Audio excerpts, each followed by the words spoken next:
Hi friends, science study 247 YouTube channel पर आप सभी का बहुत बहुत स्वागत है। आज हम लोग फोटोसिंथेसिस के बारे में पढ़ेंगे, प्रकाश संश्लेषण के बारे में पढ़ेंगे। तो मित्रों, वीडियो के साथ अंत तक बने रहिए। आपको प्रकाश संश्लेषण का टॉपिक बहुत अच्छे से क्लियर हो जाएगा। मित्रों चलिए शुरू करते हैं। देखिए, पहले तो देखते हैं प्रकाश संश्लेषण यानी फोटोसिंथेसिस होता क्या है। तो प्लांट के फूड प्रिपेयर करने के प्रोसेस को फोटोसिंथेसिस कहते हैं। यानी इसे कहने का मतलब हुआ कि पेड़ पौधे जिस प्रक्रिया द्वारा भोजन बनाने का कार्य करते हैं उसी प्रक्रिया को फोटोसिंथेसिस नाम दिया जाता है। मित्रों, प्रकाश संश्लेषण कहा जाता है। प्रकाश संश्लेषण की क्रिया लीफ यानी पत्तियों में होता है। याद रखेंगे मित्रों, प्रकाश संश्लेषण की जो क्रिया होती है वो लीफ में होती है, पत्तियों में होती है। और पत्तियों में देखा जाए कहाँ होती है, तो पत्तियों में क्लोरोफिल यानी पर्णहरित में होती है। याद रखेंगे मित्रों, पत्तियों में क्लोरोफिल यानी पर्णहरित में होता है क्या, फोटोसिंथेसिस। एक पॉइंट याद रखेंगे, एल्गी जो होती हैं, शैवाल जो होते हैं, वो सबसे ज्यादा फोटोसिंथेसिस करते हैं, प्रकाश संश्लेषण सबसे ज्यादा करते हैं। तो क्वेश्चन बन सकता है कि कौन सा प्लांट है जो फोटोसिंथेसिस सबसे ज्यादा करता है। तो आपका आंसर होना चाहिए एल्गी यानी शैवाल। अब थोड़ी चर्चा हम लोग क्लोरोफिल यानी पर्णहरित के बारे में कर लेते हैं। तो याद रखिए मित्रों, इसे kitchen house of the plant कहा जाता है, यानी पेड़ पौधों का रसोई घर कहा जाता है। किसे? क्लोरोफिल को। इसकी खोज सिम्पर ने किया था। इसमें Mg तत्व होता है। याद रखिएगा मित्रों, बहुत अच्छे से याद रखिएगा इसको। Mg तत्व मैग्नीशियम तत्व होता है, यानी क्लोरोफिल में मैग्नीशियम तत्व पाया जाता है। प्लांट को ग्लूकोज यानी फूड, ग्लूकोज के रूप में फूड बनता है। तो प्लांट को ग्लूकोज यानी फूड बनाने के लिए कौन कौन से पदार्थ आवश्यक होते हैं, अब उसकी चर्चा करते हैं। तो प्लांट जो है अपना फूड बनाता है तो कुछ आवश्यक पदार्थ भी होने चाहिए। तो क्या पदार्थ हैं? कार्बन डाइऑक्साइड होता है, इसकी आवश्यकता होती है। वाटर एंड मिनरल्स यानी जल एवं खनिज की आवश्यकता होती है। सनलाइट यानी सूर्य के प्रकाश की आवश्यकता होती है। मित्रों ये याद रखिएगा। अब देखिए, प्लांट जो है फूड बनाता है तो उसके लिए आवश्यक पदार्थ की चर्चा हम लोग कर लिए, लेकिन वो आवश्यक पदार्थ मिलता कहाँ से है इसको हम लोग देखेंगे। तो सबसे पहले कार्बन डाइऑक्साइड की बात करेंगे कि कार्बन डाइऑक्साइड पेड़ पौधों को कैसे मिलता है। आप एक पॉइंट याद रखेंगे कि जो वायुमंडल में नाइट्रोजन, ऑक्सीजन और कार्बन डाइऑक्साइड मेजर पार्ट है गैस के। तो नाइट्रोजन 78% होता है, ऑक्सीजन 21% होता है, कार्बन डाइऑक्साइड 0.03% होता है। और ये डायरेक्ट क्वेश्चन पूछा जा सकता है एग्जाम में, तो इसको भी ध्यान में रखेंगे। अब वायु में जो कार्बन डाइऑक्साइड होता है मित्रों, वो जो है इस पत्ती को देख रहे हैं आप लोग, यहाँ आपके सामने एक पत्ती बनी हुई है, लीफ बनी हुई है। तो इसमें जो है एक रंध्र होते हैं, यानी छोटे छोटे छिद्र होते हैं मित्रों, और इसी को स्टोमेटा कहा जाता है। और ये जो है यही CO2 को एब्जॉर्ब यानी अवशोषित करता है। तो CO2 कहाँ से मिला? रंध्र द्वारा, यानी पेड़ की जो प्लांट्स की पत्तियां होती हैं उस पत्तियों में स्टोमेटा होता है यानी रंध्र होते हैं, और उसी रंध्र के द्वारा कार्बन डाइऑक्साइड का अवशोषण होता है। तो इस तरह से कार्बन डाइऑक्साइड पेड़ को यानी प्लांट को मिल जाता है। अब बात करते हैं कि वाटर और मिनरल्स यानी जल और खनिज कैसे मिलता है। आपको एक फिगर दिखाई दे रहा है यहाँ पर। मान लीजिए प्लांट है, ये सुंदर सा आपके सामने एक फिगर है।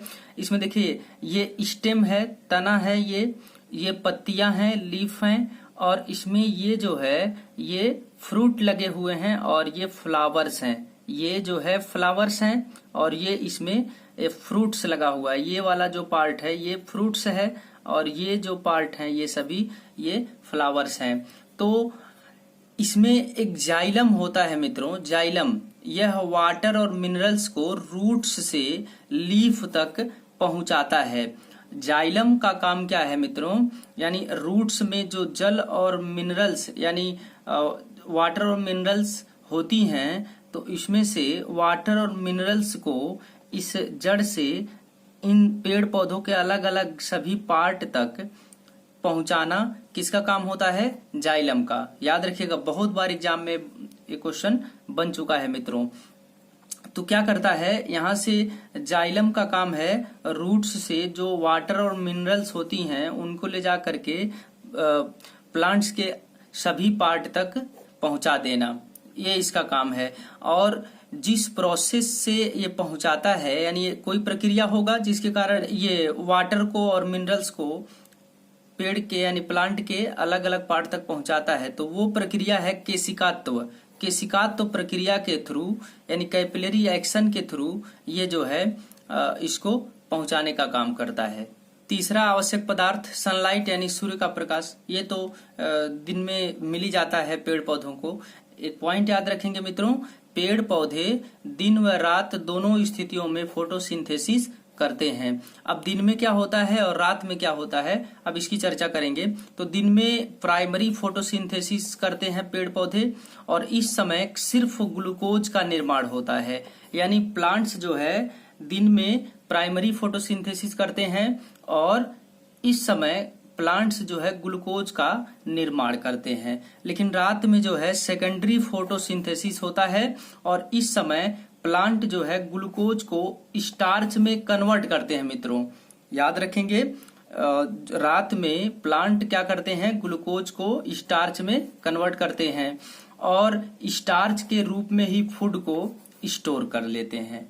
अब देखिए, सोलर एनर्जी या लाइट एनर्जी इस प्रोसेस में केमिकल एनर्जी में कन्वर्ट हो जाता है। यानी जो सौर ऊर्जा है या सूर्य से प्राप्त एनर्जी है, वह एनर्जी किसमें बदलती है, केमिकल एनर्जी में यानी रासायनिक ऊर्जा में बदल जाता है। इसको आप ध्यान रखेंगे। सबसे ज्यादा फोटोसिंथेसिस किसमें होता है, किस प्रकाश में, लाल और ब्लू लाइट में होता है। याद रखिएगा मित्रों, सबसे ज्यादा फोटोसिंथेसिस लाल और ब्लू यानी लाल और नीले प्रकाश में होता है। सबसे कम फोटोसिंथेसिस ग्रीन और वायलेट लाइट में होता है, यानी हरे और बैगनी प्रकाश में होता है। इसको आप ध्यान रखेंगे। अब देखिए, फोटोसिंथेसिस जब होता है तो 6 भाग कार्बन डाइऑक्साइड 12 भाग जल, ये दोनों आपस में मिलते हैं सनलाइट की उपस्थिति में, तो ये बनाता है ग्लूकोज, और जल बनाता है और ऑक्सीजन बनाता है। तो ये ग्लूकोज जो है ये पत्तियों में बनता है। याद रखिएगा मित्रों, ये जो है ग्लूकोज ये पत्तियों में बनता है। और जो 6H2O और 6O2 यह जो है प्लांट के लिए वेस्टेज हैं, और इसी को निकालने की जो प्रक्रिया होती है उसको ट्रांसपायरेशन कहते हैं, यानी वाष्पोत्सर्जन कहते हैं। अभी इसकी चर्चा हम लोग करेंगे। अब बात आ गया कि ग्लूकोज पत्तियों में बन गया। अब पत्तियों में बन गया तो वो पत्तियों के पास तो रहेगा नहीं, हर जगह उसको वितरित करना ही करना है। तो पत्तियों से पेड़ के जितने पार्ट हैं उन तक जो है फूड कैसे पहुंचेगा, तो उसके लिए याद रखेंगे मित्रों फ्लोएम। अब देखिए, एफ फे आ रहा है, मतलब फूड, फ्लोएम से फूड याद रखेंगे। जाइलम से जल, जाइलम जो है नीचे से ऊपर यानी रूट से प्लांट के सभी पार्ट में जल को पहुंचाता है, और फ्लोएम मतलब एफ आ रहा, तो यहाँ पर जो है फूड की बात हो रही है, तो ये ट्रिक याद रखेंगे। तो फ्लोएम क्या करता है, यह ग्लूकोज यानी फूड को प्लांट के अलग अलग पार्ट तक पहुंचा देता है। अब नोट पॉइंट एक याद रखेंगे कि फोटोसिंथेसिस प्रोसेस में जो ऑक्सीजन रिलीज होता है वह जल यानी H2O के कारण होता है। अब देखिए, जो 6 भाग H2O और 6 भाग ऑक्सीजन बना है, तो यह प्लांट द्वारा इसे निकालने का प्रोसेस क्या कहलाता है, ट्रांसपायरेशन कहलाता है। यानी प्लांट द्वारा जो जल और ऑक्सीजन बनता है उसे निकालने के प्रोसेस को ट्रांसपायरेशन यानी वाष्पोत्सर्जन कहते हैं। तो वाष्पोत्सर्जन क्या है, अब इसकी चर्चा हम लोग करें। अब देखिए, ट्रांसपायरेशन यानी वाष्पोत्सर्जन क्या है, तो प्लांट द्वारा H2O और ऑक्सीजन को रिलीज करना, और यह स्टोमेटा यानी रंध्र द्वारा होता है, यानी जो पत्तियों में स्टोमेटा था, रंध्र था, उसी के द्वारा H2O और O2 बाहर रिलीज कर दिया जाता है प्लांट द्वारा। तो ऐसी प्रक्रिया कहलाता है ट्रांसपायरेशन यानी वाष्पोत्सर्जन। अब एक नोट पॉइंट याद रखेंगे कि ट्रांसपायरेशन रेट को मापने वाले यंत्र का क्या नाम है। तो ट्रांसपायरेशन रेट को मापने वाला जो यंत्र होता है उसको हम पोटोमीटर कहते हैं। याद रखिएगा मित्रों, उसको कौन सा यंत्र कहते हैं? पोटोमीटर।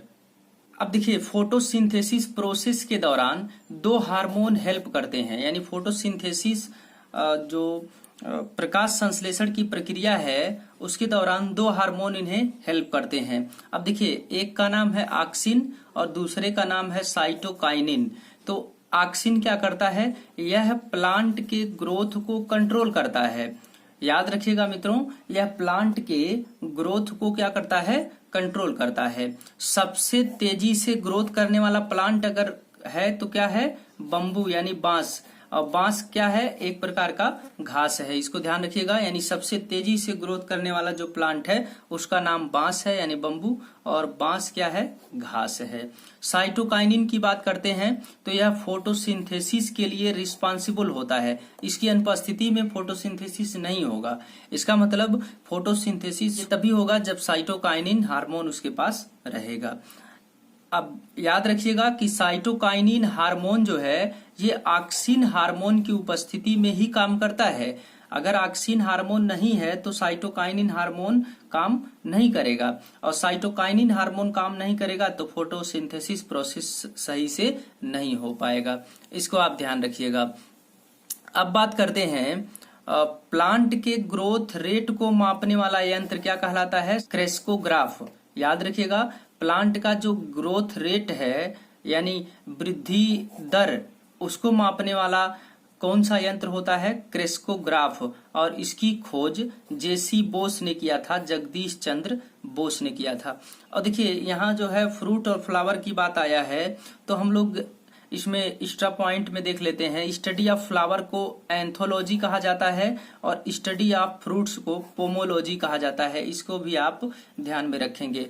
तो मित्रों, ये था हमारा फोटोसिंथेसिस के बारे में। उम्मीद करते हैं कि आपको फोटोसिंथेसिस का एक एक टॉपिक क्लियर हो गया होगा और आप अब फोटोसिंथेसिस से संबंधित प्रीवियस ईयर में आए हुए सभी क्वेश्चन को लगा सकते हैं और बहुत आराम से अपने एग्जाम में इससे संबंधित क्वेश्चन को सॉल्व कर पाएंगे। तो उम्मीद करते हैं कि ये क्लास आपको पसंद आ रहा है। अगर वीडियो पसंद आ रहा है तो लाइक, शेयर, सब्सक्राइब करते रहिए और बेल आइकन को दबाइए ताकि भविष्य में आने वाले वीडियो के नोटिफिकेशन आप तक पहुंच सके। चलिए फ्रेंड्स, मिलते हैं अगले वीडियो में। तब तक के लिए बहुत बहुत धन्यवाद।